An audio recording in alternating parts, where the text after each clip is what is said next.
talk about this alternate tuning in further detail. I know I've made some videos really touching on it. I really want to explain the mechanics behind it and all the cool stuff you can do with it. So essentially, it's like you're tuning the bottom to like a seven string, and then leaving everything else standard. And for me, I'm flat because I like the flat sound, but it's the same concept. You can do it in B slash E standard. You can do it in A slash D standard if you want more of a mastodon type sound. Um, you can do it in B flat if you want more of a nevermore type sound. Whatever, I don't care. It's the concept that I want to talk about. The concept behind the tuning. So I'll play the notes for you.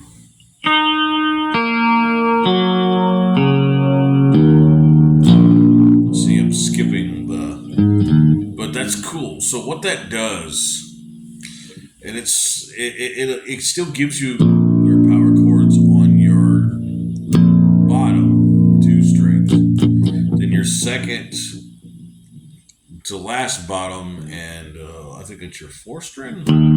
You get an octave. So instead of a power chord, you get an octave, or you can do this, whatever. Then you get like this kind of low thing going on, and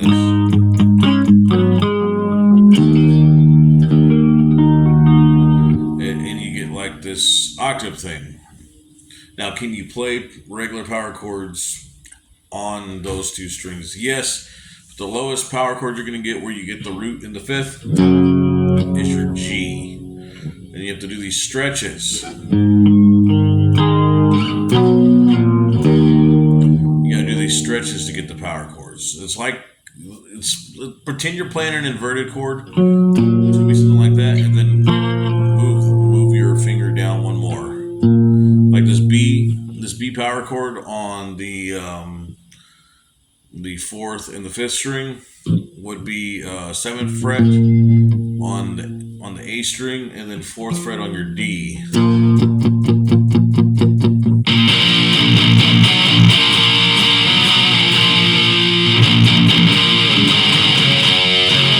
Except for the G chord, it would be an open D string, but a third fret on the A string. I'm calling them by their actual string names. The pitch is actually an E flat, but I'm calling it by the actual string name just for sake of argument. So in this tuning, can you still get a lot of the same scales? Well, you're only changing these two, so what will happen is you can either jump around to get some of the missing intervals, or you can kind of enjoy the open space that those missing intervals create, because you're still in scale. It's pretend like you have a seven string, except you're string skipping basically.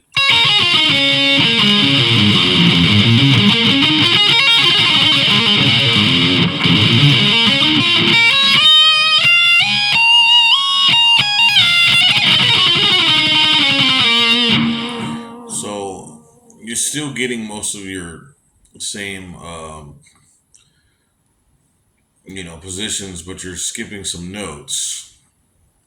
But you don't have to skip notes. You can jump around if you really want all those octaves. But regardless, you're going to still be in scale.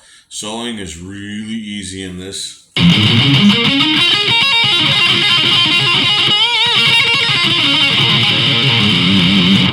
What's cool is you're actually ending on the fifth on this pentatonic run instead of ending on the root. So that's cool too.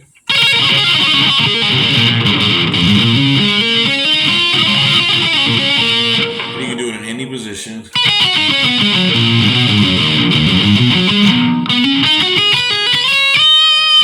So do your regular minor runs, you can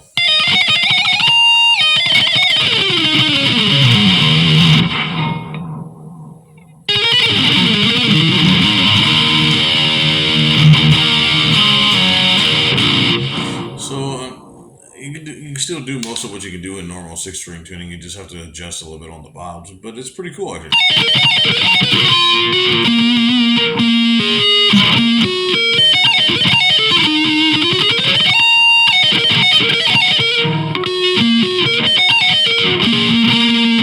You're jumping to the fifth.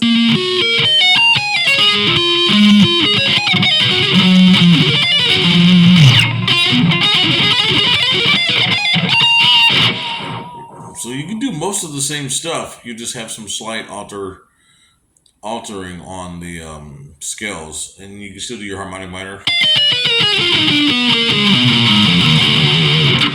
You're just slightly altering the last two positions. You're skipping an octave, but that's kind of cool, actually.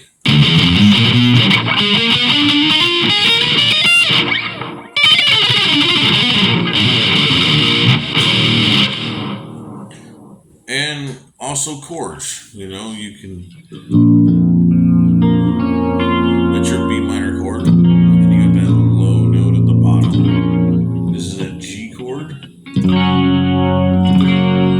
you're doing is you're going your A string, and then everything else underneath it is open except for the E string. It's on the third fret, and your A string's on the third fret. Got your regular D. But you skip the A, and you can either play the open fifth, you can just kind of inverted thing, or you can just take it out, or you can do this. Do that for an A. Or you do that for an A. You know, a lot of cool different things you can do. So I guess I just want to make sure I explain this tuning thoroughly. So this is an alternate tuning, and it's fairly simple to play in. It's the parabola tuning, except I'm flat. It's similar to, you know, that Tool song. They tune the same way. It's fun. I recommend it, and you don't have to do any major adjustment on your guitar. And what I'm using string wise, which seems to get a good result, just heavy, skinny top, heavy bottoms, just using 52 through 10. And it seems to have enough tension. It feels kind of like a guitar with nines on it, which is that's fine if you like to play leads. That's perfect, actually.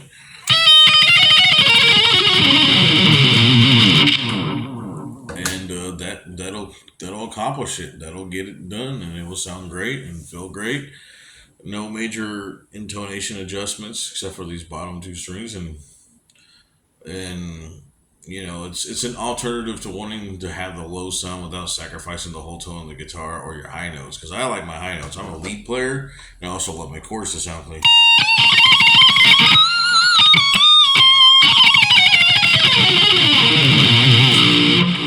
All right, I'm done.